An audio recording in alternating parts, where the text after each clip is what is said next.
নমস্কাৰ গাইছ, এয়া হৈছে মোৰ ভাতিজীজনী আৰু এইজনী হৈছে মোৰ ভাগিনী। আজি দেখুৱাম পথাৰত কঠীয়া ৰোৱা, আমাৰ পিনে ভুই ৰোৱা বুলি কয়। নমস্কাৰ, মোৰ চেনেলটিলৈ সকলোকে স্বাগতম জনাইছোঁ। ভাগিনীজনীও কঠীয়া ৰুব আহিছে। দাদা, বৌ, বাইদেউ, ভণ্টি সকলোৱে আছে। আগতে মই কঠীয়া পেলোৱা দেখুৱাইছিলোঁ, আজি দেখুৱাইছোঁ কঠীয়া ৰোৱা। চাই থাকক পথাৰখন। সকলোৱে মূৰ বান্ধি লৈছে, কোনটো কোন চিনিয়ে পোৱা নাযায়।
মোৰ চেনেলত নতুন নতুন ভিডিঅ' পাবলৈ চেনেলটো ছাবস্ক্ৰাইব কৰি ল'ব আৰু বেল আইকনটো অল কৰি ল'ব।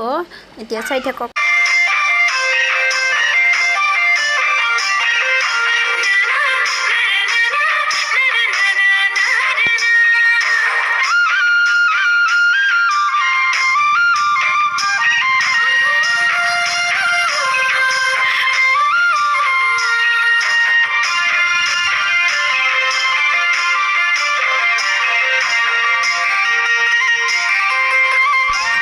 কঠীয়া ৰোৱাৰ দৃশ্য অলপমান দেখুৱালোঁ আপোনালোকক। কেনেকুৱা লাগিলে জনাব, ভাল লাগিলে লাইক কৰিব, শ্বেয়াৰ কৰিব, কেনেকুৱা পালে কমেণ্ট কৰি জনাব। আজিলৈ বাই বাই, আকৌ আহিম অন্য এটা ভিডিঅ' লৈ আপোনালোকৰ মাজলৈ।